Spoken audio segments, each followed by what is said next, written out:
বন্ধুরা, এই মুহূর্তে যদি ভারত আর বাংলাদেশের মাঝে যুদ্ধ লেগে যায়, তাহলে ভারতের সামনে বাংলাদেশ কতটুকু সময় টিকে থাকতে পারবে? সামরিক শক্তির কম্প্যারিজন তো হয় না, তবু এই মুহূর্তে ভারতের ফাইটার জেটের কাছে বাংলাদেশ হবে নস্যি।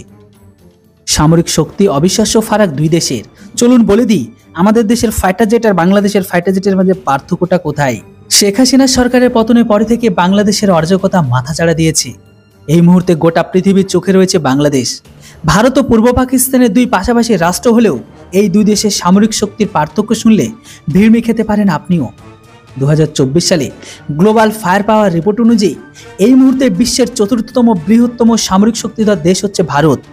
বিশ্বের সবথেকে শক্তিধর দেশ আমেরিকার পাওয়ার ইন্ডেক্স 0.0699, সেখানে ভারতের পাওয়ার ইন্ডেক্স 0.1023। এই তালিকায় আমাদের প্রতিবেশী দেশের বাংলাদেশের স্থান রয়েছে 37তম। বাংলাদেশের পাওয়ার ইন্ডেক্স 0.5419। আকাশপথে ভারত ও বাংলাদেশের শক্তির যদি ছোট্ট করে বর্ণনা দিই, সেটা শুনে বুঝতে পারবেন যে ভারতের সেনাবাহিনী অর্থাৎ এয়ারফোর্সের কাছে বাংলাদেশের এয়ারফোর্স কতটা সময় টিকে থাকতে পারবে। আমার তো মনে হয় ভারতের শুধুমাত্র একটা রাফেল ফাইটার জেটের আওয়াজেই পূর্ব পাকিস্তানের লুঙ্গি বাহিনীর লুঙ্গি ভিজিয়ে দেবে। চলুন মেন ডিটেলসটা আপনাদের বলে দিই। 2296টি এয়ারক্রাফট এই মুহূর্তে রয়েছে ভারতের। গ্লোবাল ফায়ার পাওয়ারের রিপোর্টে বলা হয়েছে ভারতের হাতে রয়েছে 606টি যুদ্ধবিমান, 869টি হেলিকপ্টার, এছাড়া রয়েছে Rafale, Tejas, Sukhoi, SU-30 MKI, Mirage 2000-এর মতো বিধ্বংসী যুদ্ধবিমান ভারতের আকাশপথকে আরও সুরক্ষিত করছে। বর্তমানে বাংলাদেশের কাছে এয়ারক্রাফটের সংখ্যা মাত্র 216টি, তা আবার সেই চীনের তৈরি। রিপোর্ট অনুযায়ী 44টি যুদ্ধবিমান, 73টি হেলিকপ্টার রয়েছে ভারতের প্রতিবেশী রাষ্ট্রের কাছে, তা আবার অ্যাটাক হেলিকপ্টার নেই। গ্লোবাল ফায়ার পাওয়ার জানিয়েছে যে 4614টি ট্যাঙ্ক, 702টি রকেট আর্টিলারি সিস্টেম, 248টি গাড়ি, এছাড়া রয়েছে ভারতের হাতে অত্যাধুনিক ট্যাঙ্ক যেমন T-90 ভীষ্ম, জোরারের মতো ট্যাঙ্ক রয়েছে ভারতের হাতে।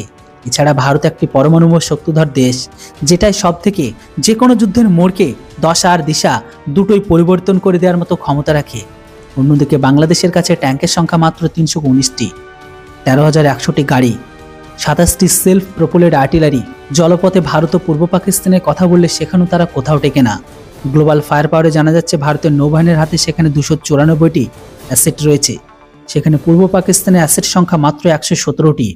12টি ফ্রিগেট, 12টি ডেস্ট্রয়ার, 18টি সাবমেরিন, 137টি পেট্রোলিং ভেসেল, 2টি এয়ারক্রাফট ক্যারিয়ার ভারতের। অপরদিকে বাংলাদেশের কাছে রয়েছে চীনের পুরনো অর্থাৎ ভাংড়ি জাস্ট পেন্ট করা 2টি ভাংড়ি সাবমেরিন, 7টি ফ্রিগেট, 55টি পেট্রোলিং ভেসেল। ব্যাস এতটুকুই। আশা করি এই ডেটা থেকে আপনারা বুঝতে পারছেন ভারতের একটি রাফেলের আওয়াজে পুরো পূর্ব পাকিস্তানের লুঙ্গি বাহিনীর লুঙ্গি ভিজিয়ে যাবে। এবার আপনাদের মতামত অবশ্যই কমেন্ট বক্সে লিখে জানান। Thanks for watching. জয় হিন্দ, বন্দে মাতরম।